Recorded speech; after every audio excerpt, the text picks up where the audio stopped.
Cool, right, thanks Blair. Officials convener, been in post for, what's that, 6-8 months now. I've got a couple of questions just to try and support those who are out there looking to get involved in umpiring. So what would your kind of first point be for those who are interested in getting involved? Yeah, so I guess if I go back to where I kind of started, it was probably, practice at school matches, training, then getting involved in youth hockey, and obviously starting off as a kind of a fairly basic umpire and concentrating on safety and organisation and those kind of things. Rules nights as it was back in the day. So probably nowadays you're looking at your online rules course and that you can do through Hockey Hub, etc. And really just kind of gaining initial experience. So training matches, youth tournaments, and in each district kind of has its own schedule in terms of how they will put umpires into different levels of matches. So I know locally here in the north, that's Division 2 district hockey that's beginner umpires would kind of start off in with their theory pass. And then you're going in to get your practical assessment and kind of moving up the levels. And that's kind of how you start in terms of getting that base knowledge and base experience. Thank you for that. Yeah, and obviously we've then, from the time that you started, we've had that umpire level 1 course come in, which is split, and you've just mentioned the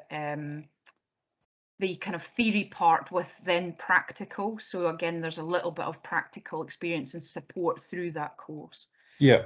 Once people have been involved in umpiring, maybe for some time, some of them will decide to do professional development. Others, again, maybe just starting out, might want to access some professional development. So again, what are some of the different ways that you think umpires are accessing to develop themselves?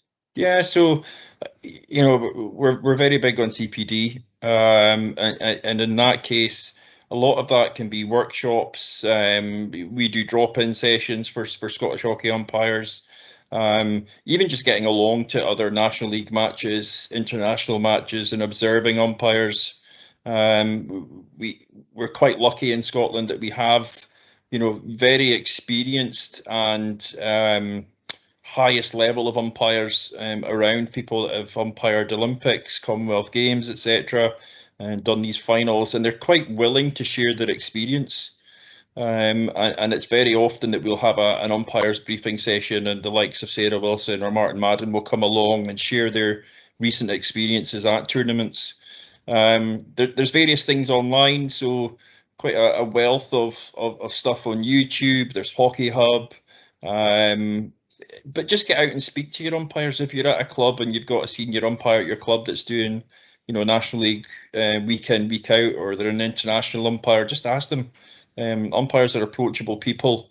You may not believe it on the pitch at times, but we are approachable people. And, if you come and ask us a question, we will do our best to answer it. You'd mentioned the monthly drop-in sessions. How does somebody get involved in that? Yeah, so we tend to advertise them at the moment through our Facebook group, but also through the mailing list. So if people aren't already on the mailing list, they can get in touch with myself through the official convener's email at Scottish Hockey. And we do a monthly drop-in on Zoom.